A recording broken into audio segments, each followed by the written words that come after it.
Здравейте, приятели! Нека ви върна малко назад. Декември 2019 година. Пазарите тогава бяха доста луди. Всички говореха за технологични гиганти и бързи печалби.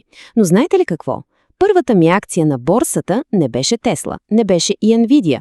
Първата ми акция на борсата беше просто Кока-кола. Точно така. И тази една единствена акция беше нещо като първата червена тухличка в една голяма стена.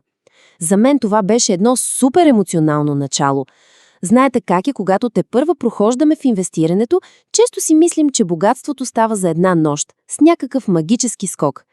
Всъщност, изграждането на портфел е буквално като редене на лего, блокче по блокче, с много постоянство.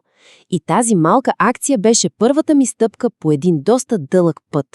Но преди да скочим в дълбокото и да разгледаме новите числа от отчета, нека направим едно много бързо, но важно уточнение. Аз не съм финансов консултант и този разбор категорично не е финансов съвет. Тук просто споделям личния си опит, стратегията си и това как аз чета финансовите данни. Всеки от вас трябва да взема решение според собствения си толеранс към риск. И така да започнем от самото начало. Една единствена акция. От онзи декември 2019 нещата доста се промениха. Днес в портфолиото ми има точно 125 акции, събирани една по една, с средна цена от $62.48. И вижте, това не се случи чрез някакви луди спекулации или опити да се хване дъното на пазара. Стана с чисто и просто търпение. Месец след месец методично отделяш малко средства. В света на инвестициите това се нарича усредняване на разходите. Купуваш редовно, без значение дали пазарът днес е малко нагоре или малко надолу. Това ти пести страшно много стрес, а стената ти лека по лека се издига. Ето го и резултата от тази желязна дисциплина. Около 25% нереализирана печалба към днешна дата. Тук магията на сложната лихва наистина започва да се усеща. Представете си го като снежна топка по стръмен склон. Реинвестираш дивидендите, бизнесът бавно, но сигурно расте. И капиталът ти започва да работи абсолютно сам за себе си. Изобщо не е нужно да висиш пред графиките по цял ден, за да бъдеш успешен инвеститор. Нека сега разгледаме фундамента на бизнеса. И то тук в България. Защо точно този бизнес е толкова стабилен ли? Ами защото е буквално навсякъде около нас. Силата на тази корпорация отдавна не е само в червената кутийка Кока-кола. Говорим за брандове, които купуваме всеки ден. Фанта, Спрайт, соковете Капи.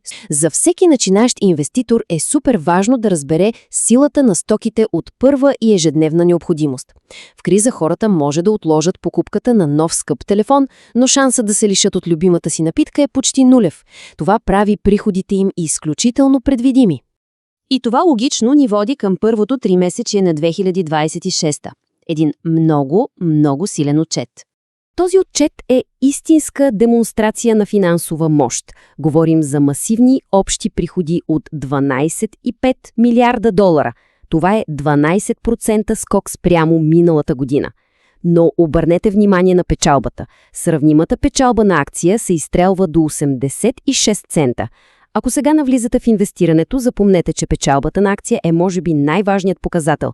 Той ви казва колко точно чисти пари прави компанията за всяка ваша акция. Този скок от 18% буквално разби всички предварителни очаквания на анализаторите. Но какво реално движи тези страхотни цифри? Всъщност имаме 10% органичен ръст, т.е. бизнеса расте здравословно от това, което прави най-добре. Второ, и много ключово, имаме 3% ръст на обема. Това доказва, че хората реално купуват повече бройки, а не просто, че цените са вдигнати механично заради инфлацията. Прибавете към това и огромния скок от 13% при Coca-Cola Zero Sugar, компанията се адаптира перфектно към желанието на хората за напитки без захар. И като финален щрих, ръководството вдигна прогнозата си за годината на 8 до 9% ръст на печалбата. Абсолютно желязно.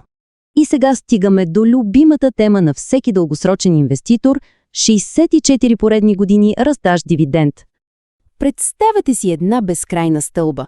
Катериш се нагоре и нагоре, година след година, без нито една крачка назад. Точно това са изумителните 64 години на непрекъснато увеличаване на дивидента. За 2026 той вече достига $2.12 годишно на акция, или по 53 цента на 3 месечие. В инвестиционния свят Компаниите, които правят това над 50 години, носят елитната титла «Дивидендни крале». И повярвайте ми, да си в този клуб изисква брутална финансова дисциплина и невероятно силен паричен поток. Само се замисляте през какво е минал този бизнес. През 2008 година, когато банки фалираха и хиляди компании режеха дивидендите си до нула, тук дивидендът беше вдигнат. През 2020, когато света буквално затвори границите си, стълбата пак продължи нагоре. Устояли са на промени в косовете през 60-те, на смазващата инфлация през 80-те. Нито едно пропуснато стъпало. Това, приятели, е истинската дефиниция за спокойствие и предвидимост. Което ни води към големия извод. Инвестиция ли е това за цял живот? Много от вас сигурно се чудят. Добре да е, след такъв силен отчет, не е ли малко скъпа тази акция точно в момента? Нека бъдем честни.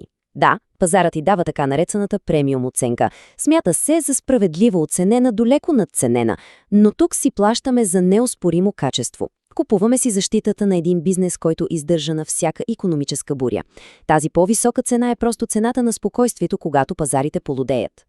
Затова и моят личен извод е съвсем ясен. Тази крепост стои много здраво. Силният отчет напълно ми доказва, че продължавам да вярвам в инвестицията си и си струва да държа тези 125 акции, оставяйки ги да работят тихо във времето. Най-добрите идеи на борсата много рядко са най-шумните. Не са експлозивните акции, които обещават милиони за една нощ. Най-добрите са тези, които методично градят стойност десетилетия наред. Този бизнес е в отлична форма, растежът е на лице, а отношението към акционерите е безупречно. И това ме води към една финална мисъл, върху която наистина си струва да помислим заедно. Коя е онази тиха инвестиция днес, която ще остане абсолютно непоклатима и след 20 години? Благодаря ви, че изгледахте този разбор. До нови срещи!